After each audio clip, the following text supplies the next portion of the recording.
आचार्य अमित गति महाराज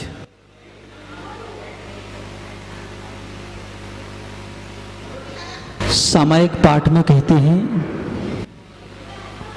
सत्वेषु मैत्रीम गुणेषु प्रमोदम, क्लिष्टेषु सत्वेषु मैत्रीम गुणेषु प्रमोदम, क्लिष्टेषु जीवेषु कृपा परत्वम, माध्यस्थ भावम विपरीत वृत्तौ, सदा ममात्मा विद्धातु देव। एक धर्मात्मा के अंदर वह भावनाएं करते हुए कहा हुआ है कि सत्वेषु मैत्रीम, वह उसके अंदर मित्रता का भाव होता है। और मित्रता का अर्थ क्या होता है? मित्रता का अर्थ ये नहीं होता है कि सामने मिल गए तो हेलो हाय हो गया, हाउ डू यू हो गया, हाउ आर यू हो गया, इतने का नाम मित्रता नहीं हुआ करती है। मित्रता का अर्थ होता है कि जहां एक दूसरे के प्रति सद्भावना हो, इसका नाम मित्रता होता है। अगर हमारी सद्भावनाएं हैं तब तो मित्रता है, और अगर हमारे अंदर वह सद्भावना नहीं है, चाहे वह कोई भी हो, उन्होंने कहा है कि सत्वेषु मैत्रीम, सत्व कहते हैं प्राणी को, प्राणी मात्र के प्रति हमारी एक सद्भावना हो, इसको मित्रता का भाव कहते हैं। सत्वेषु मैत्रीम के अंतर्गत इस दुनिया में मित्रता एक की ही प्रसिद्ध हो पाई है। किसकी प्रसिद्ध है? श्री कृष्ण और सुदामा की। बस उनकी ही मित्रता प्रसिद्ध हो पाई है, बाकी तो सब आगम में लिखी हुई है। तो उनकी क्या मित्रता थी कि दोनों बचपन के मित्र थे, लेकिन एक दूसरे के साथ ऐसे रहा करते थे कि जब एक को दूसरे की स्थिति मालूम चली तो उन्होंने उनके लिए अपने सादृश्य बना लिया। यही मित्रता सार्थक हुआ करती है कि जहां एक दूसरे को अपने सादृश्य बनाने की भावनाएं प्रकट हो जाएं, हमारे अंदर ये गुण प्रकट हो जाएं, तो ये मित्रता है। और जहां हमारे अंदर वो भावनाएं ना आ पाए, जिनागम में भी पद्म पुराण में एक मित्रता का कथन आता है कि दो मित्र, एक राजकुमार था और एक बिल्कुल सुदामा के जैसा था। दोनों ही बचपन से एक साथ पढ़ते थे। जब राजकुमार ने देखा कि यह बहुत गरीब है और हमारा बचपन का मित्र है, तो हमारा इसके प्रति क्या कर्तव्य होता है, तो उसने अपने कर्तव्य के अनुसार उसको भी कुछ राज्य देकर के और राजा बना लिया। वह भी उसी के सादृश्य राजा हो गया। ऐसी मित्रता। और देखिए उनकी मित्रता भव भवांतर तक चलती है। जब हमारा किसी के प्रति सद्भाव होता है तो वो ही भव भवांतर तक चलता है, और जब दुर्भाव होता है तो वह भी भव भवांतर तक चलता है। वो दोनों, जो राजकुमार था वह समाधि मन करके स्वर्ग चला गया, और वहां से लौट करके आया तो राजा मधु का जीव हुआ और मथुरा का राजा बना। और जो उसका दूसरा मित्र गरीब था वह भी अन्य गतियों में घूमते हुए और एक समय जाकर के धर्मेंद्र हुआ। जब वह धर्मेंद्र हुआ तो धर्मेंद्र के समय, जबकि सागरों पर्यंत का समय व्यतीत हो चुका, इसके बावजूद भी जब वह धर्मेंद्र हुआ तो उसने अपनी मित्रता का स्मरण किया कि मेरा मित्र कहाँ है इस समय। क्योंकि देवों के पास एक ज्ञान होता है जिसका नाम अवधि ज्ञान होता है। ऐसे उस अवधि ज्ञान से उसने जाना कि हमारा मित्र कहां पर है, और जान करके जब उसने मित्रता का, तो जब उसने जान लिया कि हमारा मित्र राजा मधु है, मथुरा का राजा है, तो वह उसके पास पहुंचा और जाकर के उसने उसको एक देवोपनीत अस्त्र दिया, एक देवोपनीत त्रिशूल नाम का अस्त्र दिया उसको, और कहा कि यह त्रिशूल ऐसा अचूक होगा कि अगर तुम्हारे सामने 1000 भी शत्रु हो तो उनको मार करके हाथ में वापिस आ जाएगा। ऐसा वह अचूक अस्त्र होगा। तो ऐसा वह अचूक अस्त्र उसके लिए उसने दिया। किस लिए दिया?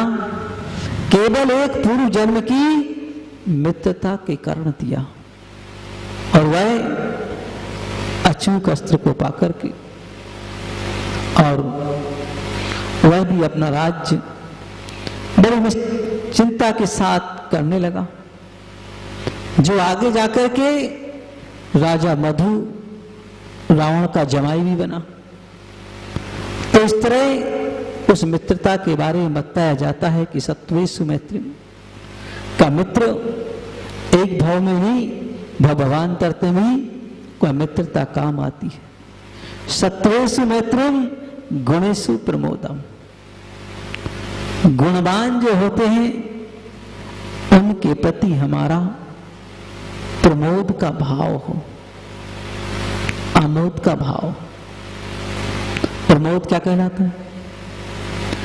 मित्रता से जो ऊपर होता है उसका नाम प्रमोद होता है। जिसको देख करके हमारे अंदर वह वात्सल्य और प्रेम उमड़ने लग जाए, उनके गुणों का हमारे अंदर स्मरण होने लग जाए, तो ऐसा वह प्रमोद शब्द आता है। तो का प्रमोदम, तो उनको देख करके हमारे अंदर वह प्रमोद हो जाना चाहिए। जैसे अमूढ़ दृष्टि अन्न के अंतर्गत रेवती रानी की कथा आती है कि रेवती रानी जिस समय एक क्षुल्लक उनकी परीक्षा करने गए, क्योंकि उनके गुरु सूत सागर जी महाराज ने कहा कि जाओ रेवती रानी को मेरा आशीर्वाद कह देना। तो वह भी रेवती रानी की सोचा कि आखिर हमारे गुरु ने उनको आशीर्वाद कहा है, इसमें क्या विशेषता है, क्या बात है कि उनने नमस्कार तो किया नहीं, फिर भी जाकर के कह दिया कि आशीर्वाद कहना। आशीर्वाद कहा। जब उन्होंने आशीर्वाद कहा तो उन्होंने कहा अपन की परीक्षा तो कर ले कि आखिर इनके अंदर कौन सा गुण है जिस कारण से हमारे गुरु इनको आशीर्वाद भेज रहे।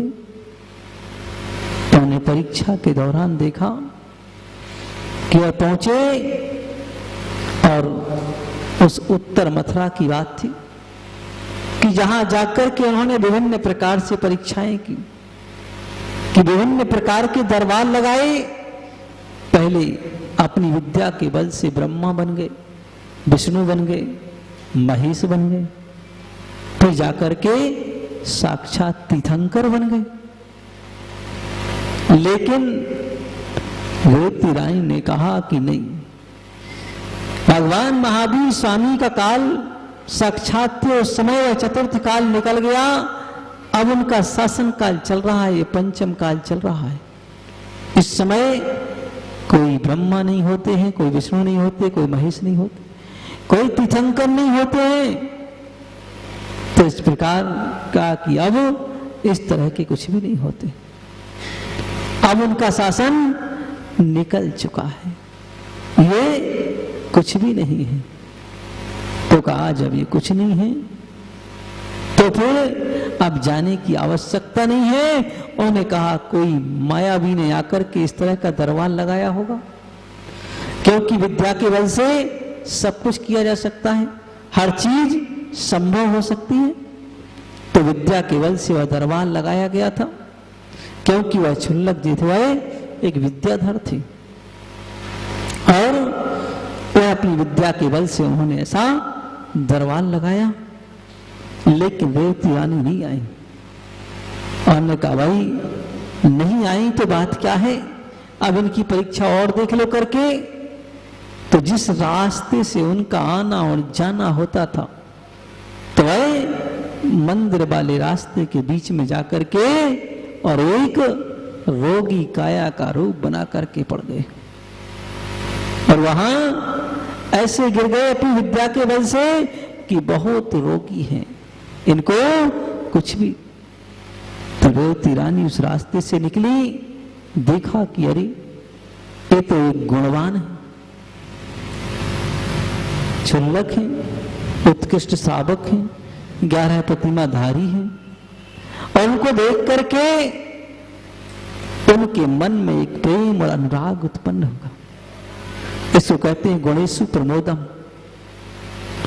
जिनको देख करके, संतों को देख करके, व्रतियों को देख करके हमारे मन में एक अनुराग उत्पन्न होना चाहिए, गुण उत्पन्न होना चाहिए, आह्लाद उत्पन्न होना चाहिए।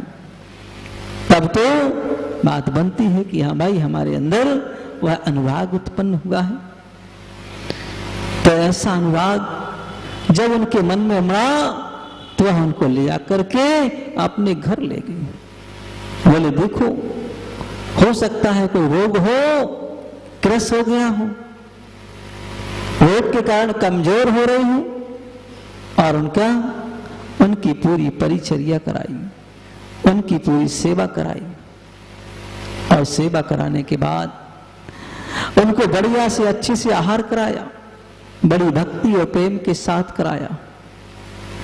ऐसा आहार करा करके और ने कहा, तो जब क्षुल्लक तो परीक्षा करने आए थे कि वास्तव में क्या है, इनके अंदर धर्म है या नहीं है, उनकी वह परीक्षा को देख करके और उन्होंने ली और जो कुछ भी खाया था उस सबको दमन कर दिया, वमिट कर दिया, सब बाहर निकाल दिया। तो अब उन्होंने क्या सोचा कि देखो हमारे अंदर हमने कैसा इनको आहार दे दिया कि जो इनकी प्रकृति के विरुद्ध हो गया, अपना ही वह दोष ग्रहण करने लगे कि मैंने ऐसा आहार दे दिया कि जो प्रकृति के विरुद्ध हो गया और उनको नहीं पच पाया, बाहर आ गया और उनकी सारी वमिट को साफ कर दिया, क्लीन कर दिया।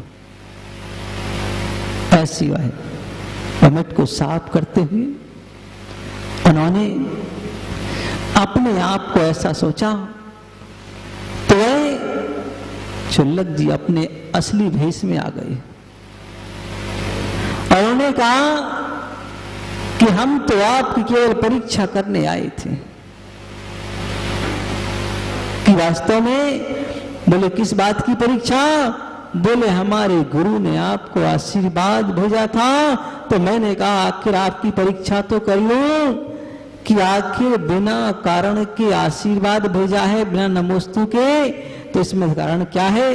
तो हमने कहा जो धर्मात्मा होते हैं उनके लिए साधु स्वामी ही कह देते हैं कि जाओ आशीर्वाद कह देना। तो इस तरह का वह आशीर्वाद उन्होंने कहा, तो उन्होंने कहा हमारे गुरु ने आपको आशीर्वाद भेजा था इसलिए हम तो आपको वो आशीर्वाद देने आए थे और आशीर्वाद के साथ साथ आपकी परीक्षा भी कर लें। हमने कहा कि वास्तव में आपके अंदर वह धर्म है या नहीं है, उस धर्म की परीक्षा करने भी आए थे। तो इस तरह वह परीक्षा भी कर ली और परीक्षा करके आशीर्वाद दे करके वापस चले गए। तो इसको कहते हैं गुणेषु प्रमोदम, कि गुणवानों में एक दूसरे के अंदर प्रमोद भाव होता है। और का क्लिष्टेषु जीवेषु कृपा परत्तम, का कष्ट में पड़े हुए जो प्राणी हैं उनके प्रति हमेशा वह करुणा भाव होता है। क्लिष्टेषु जीवेषु कृपा परत्तम, कष्ट में पड़े हुए, तो जब कोई व्यक्ति कष्ट में हो तो हम उसके लिए अनुराग दयावश कि भैया कष्ट में पड़ा हुआ प्राणी है, सहधर्मी हो तो बात अलग ही है, और अगर दूसरा कोई हो तो कहा वह कष्ट में पड़े हुए ऐसे प्राणियों के लिए हम क्या करते हैं? कृपा का भाव, करुणा का भाव, विचार करते हैं कि संसार में कैसे कैसे कर्मों का योग है, किन कर्मों के योग के कारण इस तरह से इनकी ये दशा हो गई। संसारी प्राणियों को देख करके